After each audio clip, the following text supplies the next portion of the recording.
અરે યાર અંકિતા, તને રોજ માટે કહેવાનું મારે થોડી પ્રિપરેશન કરતી હોય તો યાર. ચાલ તું છોડ, હું ઓફિસ આવીને વાત કરું. હા ઠીક છે, ચાલ બાય. મમ્મી ચલો, જય માતાજી. હું જાઉં છું. એક મિનિટ, શું જાઉં છું? આ તને રોજની ઉતાવળ શેની છે? મમ્મી એકવાર ઘડિયાળમાં ટાઈમ જોવો તો હું ઓલરેડી 5 મિનિટ લેટ છું, અને હવે વધારે લેટ થઈ જશે ને તો બોસ મને બોલશે. અને આ ઘરની બોસ બોલે છે, તને એ ધ્યાનમાં નથી આવતું? મમ્મી જો, અત્યારના પોરમાં કોઈ કામ નહીં ચીંધું. ત્યાં કાલ બધું શાકભાજી હું લઈ આવી, રાત્રે વાસણ મેં કર્યા, સવારમાં કચરા મેં વાળ્યા. હવે હું શું કરું? અરે જમવાની વાત કરું છું, કામ ચિંતી નથી તને કાંઈ. શું? આ જમ્યા વગર તું કેવી રીતના જાય? આ ભૂખા છે ને ભજન ન થાય ને એમ ભૂખ્યા કામ ધંધો પણ ન થાય. મમ્મી મારે નાસ્તો નથી કરવો, કહું છું ને કે ઓલરેડી લેટ છું. એક તો અંકિતા પૂરું કામ ન કરે ને એટલે બધો બોજ મારી ઉપર આવે. બેટા, મને ખબર છે કે તું મહેનતુ છો અને ઘણું બધું માથા પર બોજો લઈને ફરે છે તારા બિઝનેસનો, પણ મમ્મીની વાત પણ માનવાની હોય કે નહીં? હા તો માનું છું ને, મારે લેટ થતું જ નથી ને. કોણ કહે છે મારે લેટ થાય છે? શું બોલો, શું કહેતા હતા? બેટા મીરા, તને ખબર છે ને કે આખા ઘરની જવાબદારી તે લીધી છે, અને આ ભૂખ્યા પેટે તું કામ ધંધે જાય, આ સારું નહીં દીકરા. આ જુવાની છે ને એટલે હાથ પગ ચાલશે, આ પછી અમુક ઉંમર થાય ને તો કામ ન થાય આપણાથી. મમ્મી એમાં વાંક તમારો જ છે ને, તો માની લો ને તમારી ભૂલ. મારો વાંક? હા. શું માની લો મારી ભૂલ? મમ્મા થોડી વહેલી ઉઠાડતા હોય તો. રોજ તમને ખબર છે કે રોજ મારે લેટ થઈ જાય છે, પણ ક્યારેય વહેલી ના ઉઠાડે, અને ઉઠીએ ને તો ઘરના કામ કરાવે. હું થાકી જાઉં છું મમ્મી. હવે આ ઘરનું કામ ન કરે ને તો ચાલશે કાલથી, પણ ખાઈને જજે. કાલથી? આજથી? કાલથી નહીં. હા તું દીકરા જમ્યા વગરની જાય ને મારો જીવ બળે છે આખો દિવસ. સારું સારું, હું નાસ્તો કર્યા વગર નહીં જાઉં. સાગર ક્યાં છે? બેટા એ રૂમમાં છે એની. એને લઈ આવું બહાર કે સૂતો છે? સૂતો છે, ભલે ને સૂતો. બિચારો ખબર નહીં દીકરા એકવાર વાત કરતો હતો કે મારી બેન બિચારી આખા ઘરનું જવાબદારી સંભાળીને બેઠી છે.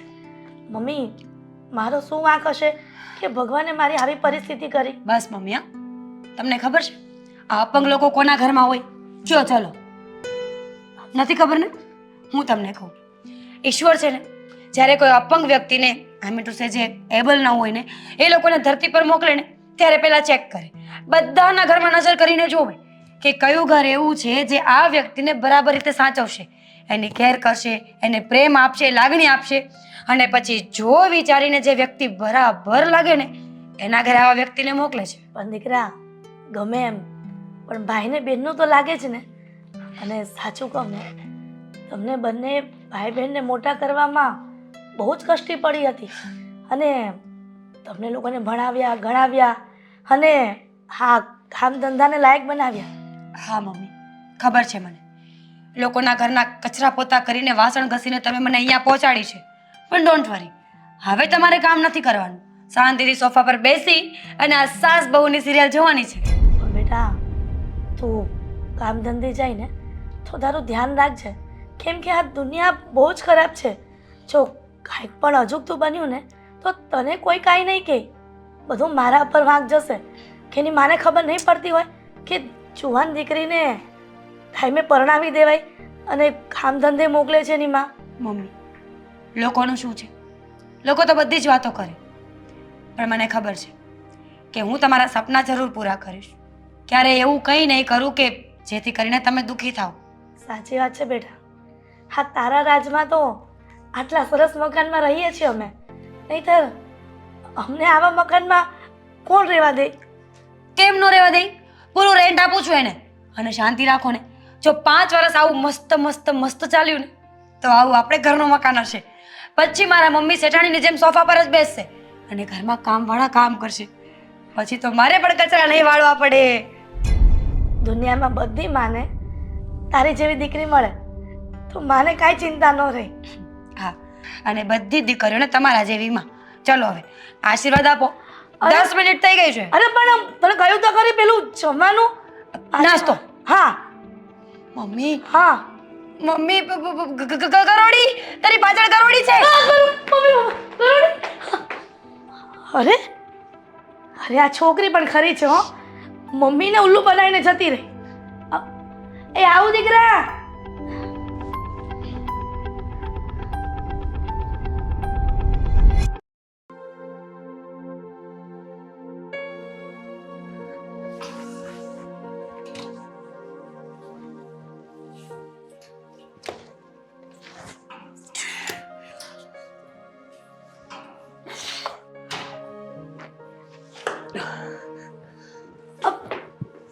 સાગર, હા મમ્મી. હા તું આટલા બધા દાદર ઉતરીને મને કહ્યું હતો હું ત્યાં આવી જત રૂમમાં. કઈ બેટા જોઈએ છે તને? મમ્મી કામ તો બીજું કાંઈ નહોતું, પણ એક ને એક જગ્યાએ બેઠા બેઠા કંટાળી ગયો હતો પણ બેટા, કે નીચે આવતો રહું ધીમે ધીમે.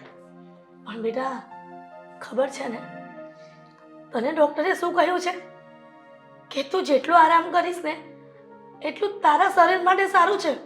અરે પણ મમ્મી કેટલો આરામ કરું? આખો દિવસ આખી રાત બસ આરામ જ કરતો હોઉં છું, કઈ કામ તો કરી શકતો નથી. ઘણી વાર તો એવું થાય છે કે એ દિવસે એક્સિડન્ટમાં મારું મૃત્યુ કેમ ન થઈ ગયું. સાગર, હા આજે ભલે બોલ્યો પણ બીજી વખત આવું ન બોલતો. તો મમ્મી હું શું કરું? હું લાચાર થઈ ગયો છું. પણ દીકરા, આ બધી ઘટના બનવી એ તો આપણા હાથમાં તો નથી ને. કુદરતને ગમ્યું એ ખરું, પણ કમસે કમ તારો જીવ બચી ગયો ને એ જ મહત્વનું છે. આ તો થોડા સમય પછી સારું થઈ જશે, પણ તારો જીવ મહત્વનો છે દીકરા. શું સારું થઈ જશે મમ્મી? આમાં શું સારું થઈ જશે? નાનપણની વાત છે. નાનપણમાં થયેલા એક્સિડન્ટનું હજી સુધી હું ભોગવી રહ્યો છું. હજી કાંઈ સારું નથી થયું. શું કામ સામો છું? તમારા લોકો ઉપર બોજ બનવા માટે ને. નથી તમારી કઈ મદદ કરી શકતો, નથી કઈ કામ કરી શકતો. આવા સમયમાં મારે પરિવારની ઢાલ બનીને ઊભું જોઈએ, પરિવારની પૂરેપૂરી મદદ કરવી જોઈએ. એની જગ્યાએ લાચાર બનીને બેઠો છું મમ્મી. સાગર, તું તારી જાતને સંભાળ દીકરા. તે જાણી જોઈને તો બધું કર્યું નથી ને. આ બધું કુદરતનું કર્યું હતું, એમાં આપણું કંઈ ન ચાલે. પણ તું જરા ચિંતા કરમાં, ભગવાન બધું ઠીક કરી દેશે. આ તારી બેન ખબર ને મીરા તારી કેટલી ચિંતા કરે છે. એ આપણા મા દીકરા માટે થઈને ભૂખીને તરસી આ નોકરી પર જાય છે. કોના માટે થઈને? આપણા બંને માટે થઈને. અને તું આવી રીતના રડતો રહીશ અને પોતાની જાતને કોસ્યા કરીશ ને તો એ છોકરી ભાંગી પડશે. એ આપણને ખુશ રાખવા માટે અત્યારે પોતે દુઃખી થાય છે. એ તું નથી જોતો? એ તો નથી જોવાતું મમ્મી, મારાથી એ જ નથી જોવાતું. જે કામ મારે કરવું જોઈએ ને એ કામ મારી બેન કરી રહી છે. અત્યારે તો નોકરી મળી ગઈ છે, પણ પેલા તારી મદદ કરવા માટે અને ઘર ચલાવવા માટે પારકા ઘરના કામ પણ કર્યા છે એને. બેટા સાગર, ચિંતા કરમાં. ભગવાને આપણને દુઃખ આપ્યું છે ને એ સહન કરી લેશું ને તો પાછળથી આપણને ઘણું બધું સુખ આપશે. તડકા પછી છાંયો આવતો હોય છે જીવનમાં. પણ મીરા કહેતી હતી સાગર કે એક ડૉક્ટર સારા છે જે ફિઝિયોથેરાપી કરે છે, અને ત્યાં ફિઝિયોથેરાપી કરાવવા જશે ને થોડા વખત તો તને સારું થઈ જશે. ના મમ્મી, હવે છે ને મારે ક્યાંય નથી જવું, એકેય દવાખાને નથી જવું મારે. કારણ કે મારે છે ને મારી બેનને હવે નથી ખર્ચાવી. એને મારી પાછળ બહુ ખર્ચો કરી નાખ્યો છે. આ પગ છે ને હવે ક્યારેય સારા નહીં થાય, ક્યારેય સારા નહીં. સાગર, શું કામ આવી ખોટી વાત કરે છે? નેગેટિવ વિચાર શું કામ કરે છે? જીવનમાં હંમેશા પોઝિટિવ વિચાર કરવાનો કે આ થઈ શકે ને થઈ શકે તો થઈ જાય છે દીકરા. ખોટા વિચારો મનને તોડી ભાંગી નાખે છે. પણ સાગર, તું રડવાનું બંધ કર અને તું બધી વિચારમાંથી બહાર નીકળી જા. હા, તારા માટે શું બનાવું જમવાનું તું જ કે. મારે નથી જવું. તો પછી જમ્યા વગરની દવા કેમ લઈશ? ડૉક્ટરે કહ્યું છે ને કે સમયસર દવા લેશો ને તો સાગર જલ્દી સાજો થઈ જશે. મારે દવા પણ નથી પીવી અને મારે જમવું પણ નથી. સાગર, આપણે બંને ઘરમાં બેઠા બેઠા આટલા દુઃખી થઈએ છીએ, પણ પેલી છોકરી મીરા તો ઘરનું અને બહારનું બધું કામ સંભાળે છે. જો એને ખબર પડશે ને કે સાગરભાઈ સમયસર દવા નથી લેતો અને જમતો પણ નથી તો એ માંગી પડશે. દીકરા, શું કામ એને ચિંતા કરાવે છે? સારું, જે બનાવવું હોય ને તે બનાવી નાખો, હું જમી લે. બેટા, તું હવે આવી જ ગયો છે તો સોફા પર આરામ કર. હું તારા માટે રસોઈ બનાવીને લઈ આવું છું. હા મમ્મી. તને મદદ કરું બધામાં? ના મમ્મી. ઠીક છે.